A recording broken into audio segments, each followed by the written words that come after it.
오늘 주시는 하나님 말씀은 마태복음 4장 18절에서 22절까지의 말씀입니다. 우리 오늘 한 목소리로 함께 읽도록 하겠습니다. 시작. 갈릴리 해변에 다니시다가 두 형제 곧 베드로라는 시몬과 그의 형제 안드레가 바다에 그물 던지는 것을 보시니 그들은 어부라. 말씀하실 때 나를 따라오라. 내가 너희를 사람을 낚는 어부가 되게 하리라 하시니 그들이 곧 그물을 버려두고 예수를 따르니라.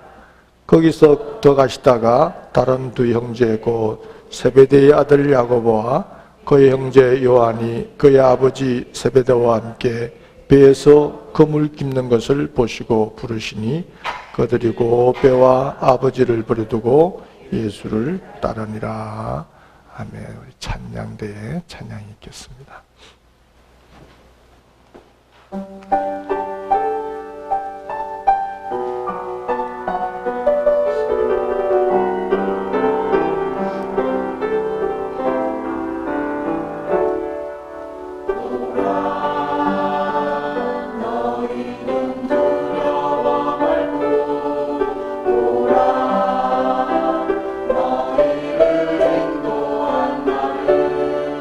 오라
예수님께서 이 땅에서 공생애를 시작하시면서 제일 먼저 하셨던 일이 제자를 세우시는 그런 일을 먼저 하셨습니다.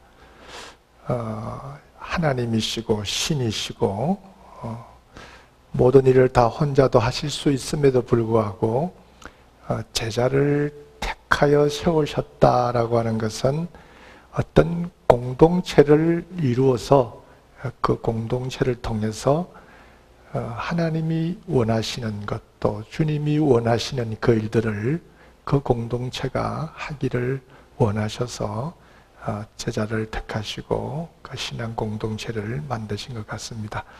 12명, 그렇죠? 12명을 택하셨는데 왜 12명만 택하셨을까 하는 생각도 우리가 갖게 됩니다. 12은 이스라엘의 지파가 12이잖아요. 그래서 그 12지파가 이스라엘을 상징하는 것처럼 그 12명의 지파, 이스라엘을 상징하고 그 이스라엘이 결국은 복의 근원으로서의 역할을 다하면서 세상의 많은 사람들에게 이런 하나님의 뜻을 전하는 도구로 이스라엘이 사용된 것처럼 12명의 지파도 하나님의 뜻을 전하고 예수님의 뜻을 전하는 도구로 쓰여지기를 바라는 마음으로 12명의 제자를 택하신 것 같습니다. 이 12명의 그 역할, 그렇죠? 12명의 역할은 예수님께서 하늘나라에 올라가신 이후에 이 땅에 있는 그 여러 가지의 예수님이 분부하시고 또 원하셨던 그 일들을 이 땅에 남아서 그 일을 이루는, 그 일을 완성시키는 역할을 제자들이 했다, 이렇게 볼 수가 있겠습니다. 우리가 2019년도를 시작하면서 이 마태복음에 있는 말씀들이 우리가 매일 읽어야 되는 성경 말씀을 우리에게 또 주셨고, 또 그 예수님의 공생애의 생애의 시작을 우리가 이렇게 연초에 우리가 보게 되지 않았습니까? 그래서 지난주에 예수님께서 40일을 금식하시고 이제 시험을 받으시고 공생애를 시작하시는 모습을 우리가 이제 보게 됐는데요. 하나님께서 올해도 우리를 불러서 우리에게 하나님의 일을 맡기시리라, 이렇게 생각을 합니다. 여러분들에게 어떤 주어진 일들이 있든지 간에 여러분들은 그 주어진 역할을 잘 감당하시는 여러분들이 꼭 되시기를 바랍니다. 부르셨다. 그래서 오늘 부르심에 합당한 사람들 12명의 제자를 부르시고 그 12명의 제자들에게 임무를 부여하시듯 우리도 하나님께서 하나님의 나라의 확장을 위해서 우리를 부르신다면 또 우리의 부름에는 어떤 목적이 있고 부름을 따라가는 우리들의 모습은 어때야 할까, 이런 것들을 오늘 말씀을 통해서 좀 보고자 합니다. 사도 바울은 데살로니가 교인들에게 이런 얘기를 하죠. 우리가 항상 너희를 위하여 기도할 때에 우리 하나님이 너희를 그 부르심에 합당한 자로 여기시기를 원하노라. 부르심에 합당한 사람들로 당신들을 여기기를 원한다, 이렇게 말씀하셨는데, 부르심에 합당한 사람들은 어떤 사람일까? 오늘도 하나님은 우리를 불러서 하나님이 일을 맡기시려고 하는데, 과연 하나님이 우리를 부르신다면 우리는 그 부르심에 합당한 자로서의 어떤 모습을 갖춰야 될까 하는 것을 한번 말씀을 통해서 같이 은혜를 나누고자 합니다. 먼저 오늘 본문을 보면 하나님의 부르심에 합당한 사람은 모든 것을 버려두고 따라가는 사람이다. 그렇죠? 오늘 성경을 보면 예수님께서 이제 40일 금식 기도에 사탄의 시험을 받고 또 그것을 이기시고 공생애를 시작하시면서 하나님 나라의 확장을 위하여 제자들을 부탁하시는, 부르시는 이런 장면이 나옵니다. 갈릴리 해변을 다니시다가 시몬과 그 형제 안드레가 바다에 그물 던지는 것을 보시고 나를 따라오라, 내가 너희로 사람을 낚는 어부가 되게 하리라, 이렇게 말씀하셨는데요. 그들은 금을 버려두고 예수를 따르니라, 이렇게 되어 있습니다. 또 얼마를 더 가시다가 그곳에서 또 다른 두 형제 세베대의 아들 야고보와 그의 형제 요한이 아버지와 함께 그물을 손질하고 있었는데 예수님께서 그 야고보와 요한에게 나를 따르라 하시니 그들이 아버지와 배와 그물을 버려두고 예수님을 따르니라, 이렇게 오늘 본문에 기록이 됐죠. 이 예수님을 따르는 사람들, 나를 따르라 했을 때 다른 사람들은 참 대단한 결단을 했습니다. 어려운 결단을 했습니다. 아버지를 버려두고 하던 생업을 버려두고 자기가 늘 하던 익숙한 것을 버려두고 그 예수님의 뒤를 따랐다라고 하는 것은 아주 상당히 어려운 결심이고 결단이다, 이렇게 볼 수가 있겠어요. 여러분도 하나님께서 하나님의 일꾼으로 여러분들을 부르셨습니다. 또 하나님 나라의 확장을 위하여 여러분들을 또 부르셨어요. 그러면 또 여러분들도 대단한 결단을 하고 따라가야 된다는 거죠. 버릴 것은 버리고, 그렇죠? 우리들의 나쁜 것들, 또 좋지 못한 것들, 뭐 이런 거 버려야 될 것이 있으면 버리고, 또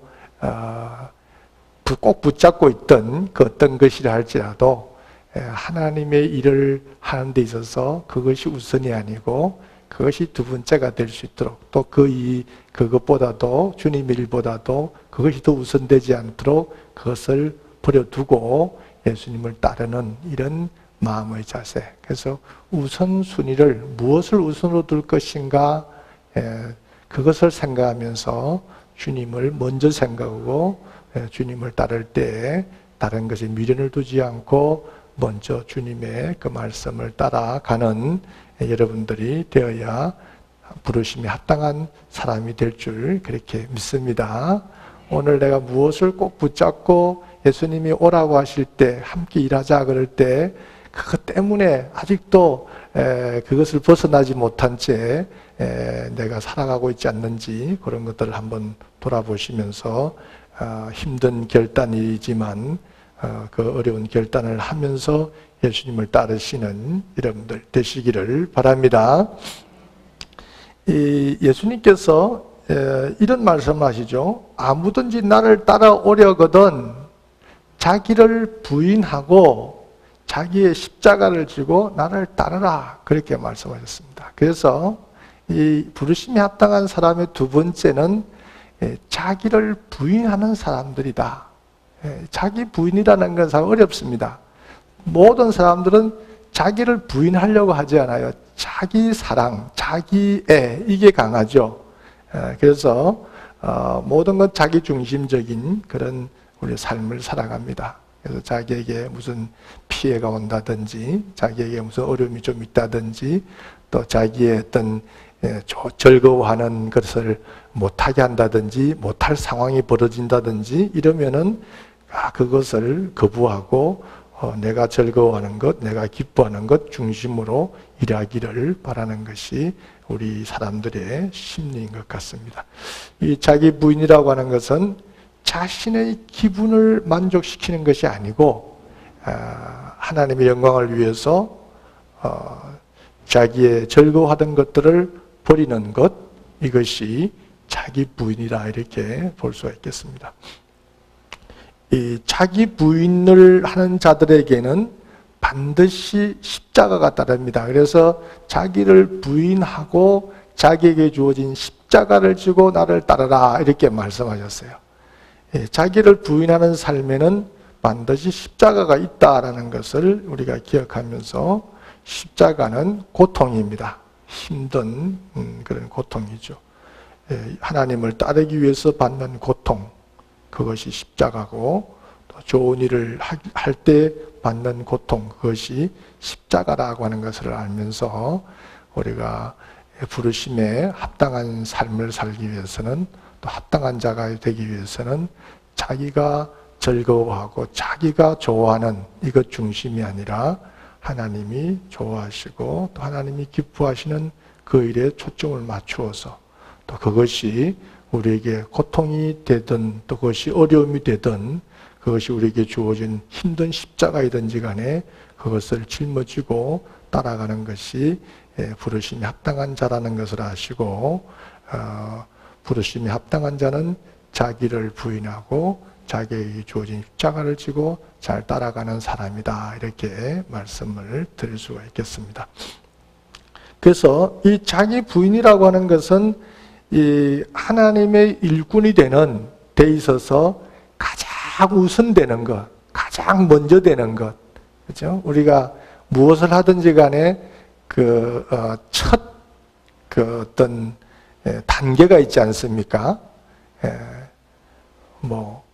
우리 성현 형제가 우리 미국에 와서 지금 이제 또 이 피아노 공부를 하고 음악 공부를 하고 해서 앞으로 여기서 또 좋은 박사 과정을 밟고 앞으로 좋은 일꾼으로 쓰임 받게 되겠습니다만, 성현 형제가 피아노를 배울 때 제일 먼저 뭐부터 배우셨나요? 나는 피아노를 잘 몰라요. 뭐부터?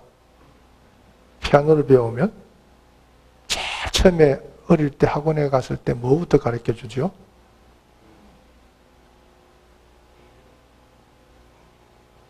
내가 잘 안 들어요. 개 이름. 이게 무슨 조냐 이런 개 이름만한 그만한 모양이죠. 개 이름을 발음을 우리가 좀 잘해야 될 것 같습니다. 이가 아니고 개, 그렇죠? 개 이름을 그죠? 개 이름을 우리가 먼저 배운다, 그렇게. 그러니까 이걸 뭔가 제일 먼저 배워야 될 게 있지 않습니까? 그것을 익히고 난 다음에 그 다음으로 또 올라가죠. 그거 안 하고는 다음 단계 안 올라가는 거 아닙니까? 모든 것은 다 그 음악이든 체육이든 그것이 축구든 배구든 농구든 태권도든 모든 그것에는 그 기본과 기초가 있는 것 같아요. 그것을 하고 그 다음에 넘어가고 하는 거지, 한꺼번에 모든 것을 다 할 수 없는 것처럼 우리가 하나님의 일꾼이 되어서 그 부르심에 합당한 자로 살아가려고 하면, 나를 따라오라 그럴 때 자기의 것을 다 버려두고 예수님을 따라갈 때 제일 먼저, 가장 먼저 해야 될 것은 자기 부인이라는 겁니다. 자기가 즐거워하고 좋아하던 것들을 버리고, 또 내게 고통스럽고 힘들고 어려워도 자기에게 주어진 십자가를 지면서 따라가겠다는 이것이 있을 때에 그 다음 단계가 넘어가는 거지, 그거 없이는 절대로 하나님의 부르심에 합당한 삶을 살아갈 수 없다는 거예요. 그래서 여러분들 우리 교회 생활을 해보면 제가 믿음이 어떻게 자라나는가 하고, 정말 지금 이분이 정말 이제 프레시맨인가, 이분이 이제 시니어쯤 올라갔는가, 졸업할 때가 됐는가, 다음 단계 메스터로 갈 만한 사람인가, 이런 것들을 우리가 신앙적으로 보면 아직도 자기가 즐거워하고 자기 중심적인 것을 못 버려서, 그렇죠? 교회 중심적인 삶을 살지 못하고 자기가 중심적인 삶, 자기 즐거움의 삶을 버리지 못해서 믿음이 자라나지 않고 그런 분들을 많이 봅니다. 그러나 신앙생활을 좀 늦게 했다 할지라도 이 기초를 빨리 터득하고 자기를 부인하고 또 자기에게 주어진 일이 있으면 힘들어도 그 시간에 참여하고 봉사하고 헌신하는 이런 분들은 믿음이 빨리 자라나고 교회에서도 중요한 역할을 하면서 가는 것을 보게 될 때, 이 자기 부인이라고 하는 것은 예수님 학교에서 배워야 될 최초의 과목이고 또 최대의 과목이라, 이렇게 말씀드리고 있습니다. 더 좋은 다음 단계에 더 깊은 과목을, 더 깊은 그것을 배우기 위해서는 반드시 이 첫 번째의 과목을 잘 패스를 해야 되는데 우리가 그것을 잘 패스해야 되겠습니다. 그것을 통과하기가 결코 쉽지 않다는 것을 여러분들 기억하시고 부르심이 합당한 자의 그 두 번째 모습은 자기를 부인하고 자기에게 주어진 십자가를 지는 이 사람이라는 것을 말씀드리고 싶습니다. 그 다음에 또 세 번째 우리가 한번 생각해 볼 수 있는 것은 그 하나님의 말씀, 그렇죠? 그 복음을 잘 지켜나가는 사람들이 부르심에 합당한 사람들이에요. 예수님께서 12제자를 세워서 그들을 부르시고 제자를 세우실 때는 하나님의 교회를 든든히 하게 하고 그 교회가 이 땅에서 그 자리를 잘 잡고 그 복음을 열심히 전하는 일을 위해서 제자를 부르시고 또 그 제자들 중심으로 교회를 세우시고 교회를 확장시켜 나갔죠. 그래서 그 부르심의 목적은 그 공동체가 든든하게 그 말씀을 중심으로 교회가 든든히 서고 잘 자라나기를 원하는 것이 부르심의 뜻입니다. 그래서 이 부름을 받은 사람들은 그 뜻에 따라 목적에 따라 그 교회를 또 그 교회의 중심인 하나님의 말씀을 잘 지켜나가는 것, 그것이 있어야 된다는 거죠. 오늘 우리 교회들이 상당히 그 어려움을 많이 겪습니다. 저희들 목사로서 염려하는 것은 과연 세월이 흐르면 우리 자녀들의 세대는 어떤 신앙의 모습을 가지고 살아갈까, 그런 우려를 많이 갖습니다. 그것은 일어나는 여러 가지 현상을 볼 때, 그렇죠?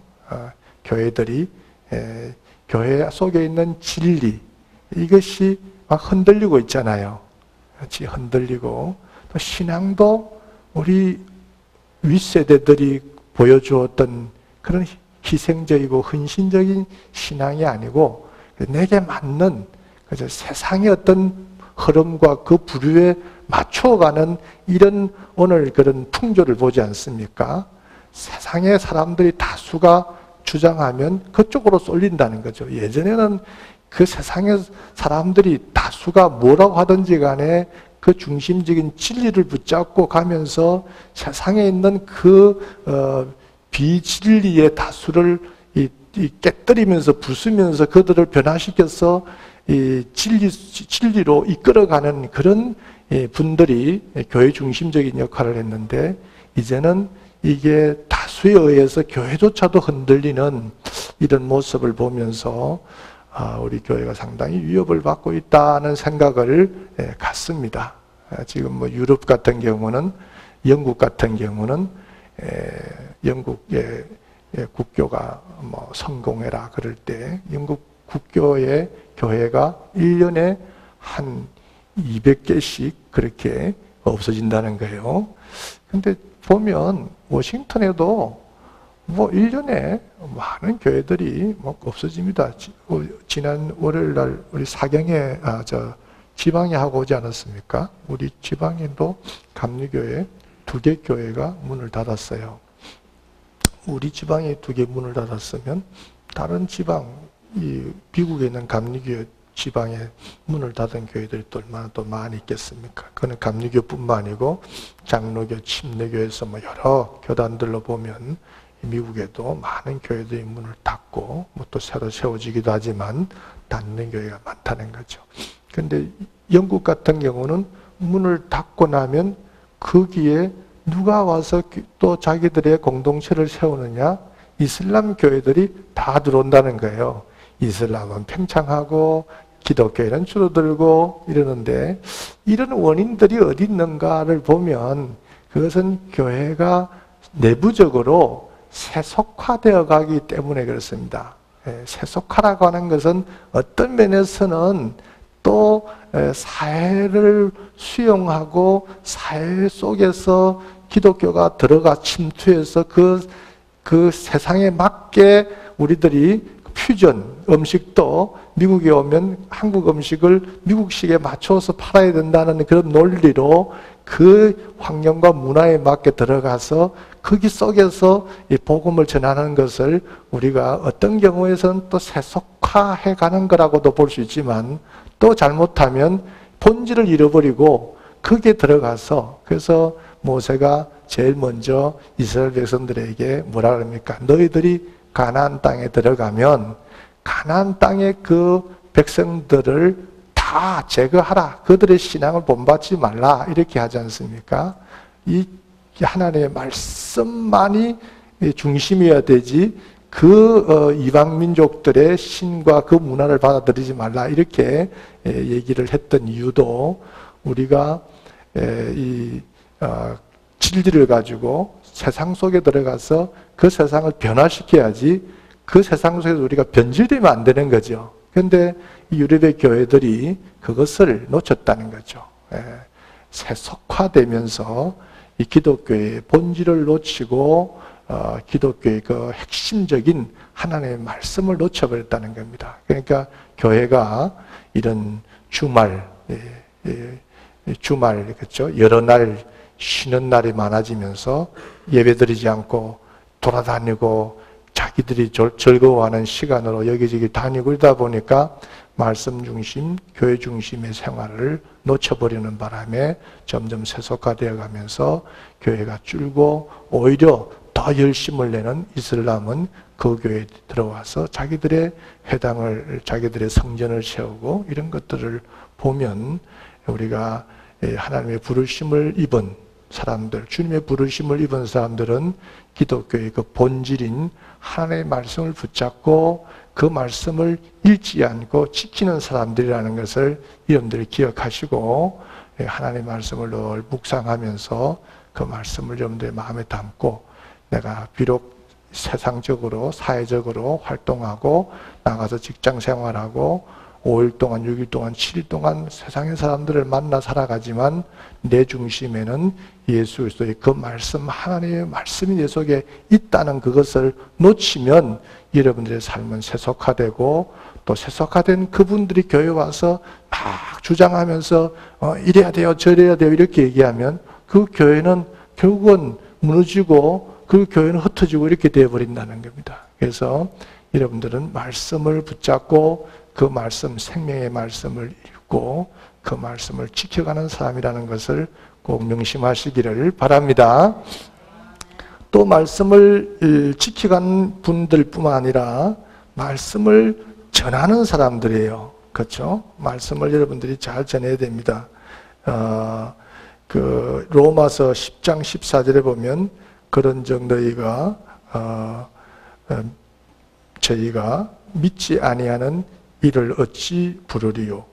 듣지도 못한 이를 어찌 믿으리요? 전파하지 하는 자가 없이 어찌 들으리요? 이렇게 말씀이 했습니다. 사도 바울이. 저희가 믿지 아니하는 이를 어찌 부르며 듣지 못한 이를 어찌 믿으며 전파하는 자가 없이 어찌 들으리요? 그러니까 우리가 해야 될 역할은 이 말씀을 전해야 되는 겁니다. 지킬 뿐만 아니고 그 말씀을 자꾸만 사람들한테 내가 받은 그 은혜를 전하고 내가 이 말씀을 읽으면서 감동받은 것을 또 주변 사람들에게 또 나누고 이러면서 자꾸만 전해야 된다는 거죠. 초대교회가 그래도 참 말씀을 붙잡고 그 말씀 안에서 승리하면서 살아갈 때 그들은 열심히 그 복음을 전했습니다. 복음을 열심히 전했어요. 순교, 정인, 이거는 어원이 같거든요. 순교, 그렇죠? 순교, 정인, 나가서 내가 복음을 전한다는 정인의 삶을 살 때 순교적인 마음을 가지고 나갔다 하는 뜻이죠. 죽으면 죽으리다. 주의 복음을 들고 그 복음을 전하기 위해서 나가서 죽기도 많이 했습니다. 그런 정신이 있었기 때문에 초대교회 교회가 빨리 성장했던 거죠. 우리 교회도 그렇지 않겠습니까? 그렇죠? 우리 교회도 교회가 부흥을 한다. 그럴 때 여러분들이 나가서 누군가를 만나서 복음을 전하고 우리 교회에 와서 같이 함께 신앙생활 합시다. 이렇게 여러분들이 1년에 한 번이라도 두 번이라도 하신다면 그러면은 분명히 그 만났던 분에게 그 복음을 전하고 여러분들이 받은 은혜를 나눈다고 한다면 분명히 한 분인가 두 분인가가 아마 우리 교회에 오셨을 거예요. 우리 교회가 이 모습으로 그대로 있다고 한다면 우리는 그렇게 안 한다는 거예요. 그냥 내 한 몸이 와서 예배드리고 내 신앙의 도리를 지키고 그래도 안 나가면 하나님이 벌 주실까 하는 그런 또 마음으로 또 가서 그냥 내 자리에 지키며 예배드리면 하나님은 나는 그냥 지켜주시겠지 하는 이런 마음이지, 이 부르심에 합당한 자로서 그 복음을 들고 나가서 죽으면 죽으리라 하고 예수 그리스도의 그 삶과 그 하나님의 사랑과 그 은혜를 전하면서 또 내가 받은 은혜를 나누고 하는 이런 일을 우리가 안 하고 있다라고 하는 거죠. 여러분들이 하셔야 될 일은 그 은혜를, 그 복음을 나가서 전하는 것이 여러분들의 사명인 줄 믿습니다. 2019년도 1월 27일 마지막 주일이죠.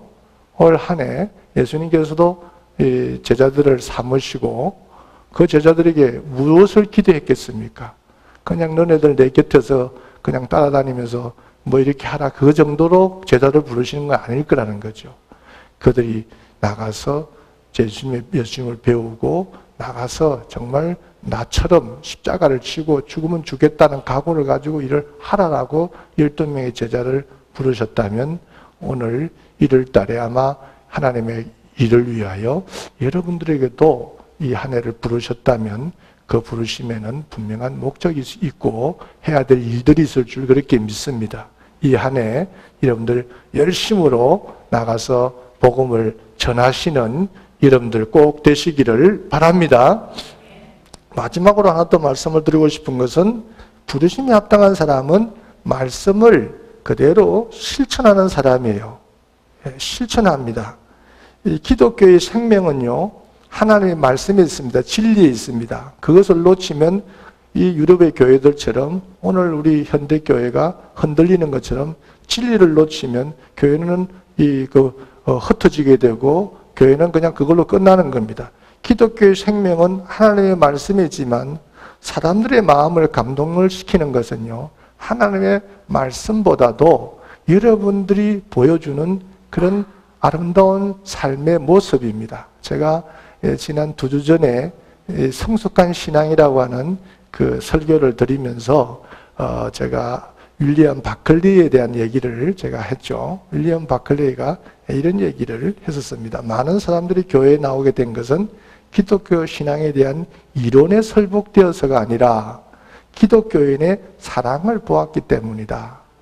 이 기독교인들의 사랑 때문에 그 사람들이 교회를 오는 것이지 기독교의 진리를 얘기를 한다 해가지고 그 내용을 뭘 얼마나 알겠습니까?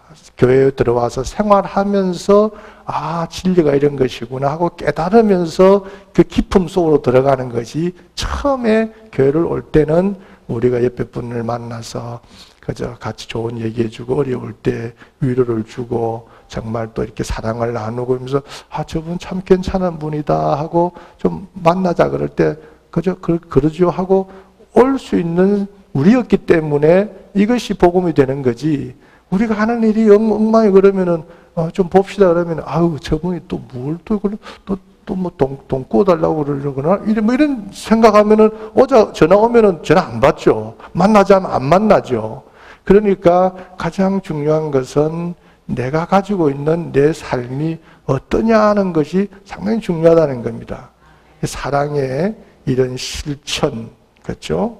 또 이런 희생하는 이런 우리들의 이웃을 위해서 하는 희생하는 모습, 헌신하는 이런 아름다운 모습, 이런 것들이 이 사람들에게 많은 감동을 줄 때 우리 말씀을 맡은 자로서 또 부르심을 받은 자로서의 그 역할을 다하는 것이다, 이렇게 보겠습니다. 초대교회가 상당히 많은 주변의 사람들에게 칭찬을 많이 받았어요. 그래서 성경에 보면 저들이 모이기를 힘쓰고 집에서 떡을 떼며 기쁨과 순전한 마음으로 음식을 먹고 하나님을 찬미하며 또 온 백성에게 칭송을 받으니, 하나님을 찬미하고 그들이 온 백성들에게 칭송을 받으니 주께서 구원받는 사람을 날마다 더하게 하시니라.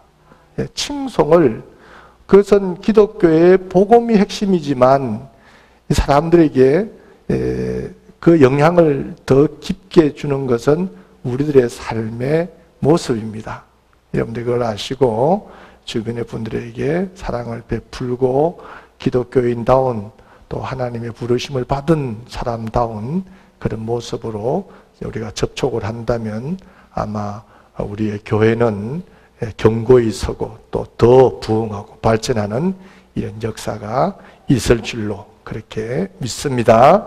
2019년도에 여러분들 부르심에 합당한 분들이 다 되셔서 예수님의 12제자처럼 또 큰 일을 다 감당하시는 여러분들 되시기를 주의 이름으로 축원합니다. 이제는 우리 주님 예수 그리스도의 은혜와 아버지 하나님의 크신 사랑과 성령님 교통하시고 역사하심이 오늘도 부르심의 그 깊은 뜻을 깨닫고 그 뜻이 합당한 삶을 살기 원하는 여기 계신 모든 분들 위해 이제부터 영원토록 함께 하실지어다. 아멘.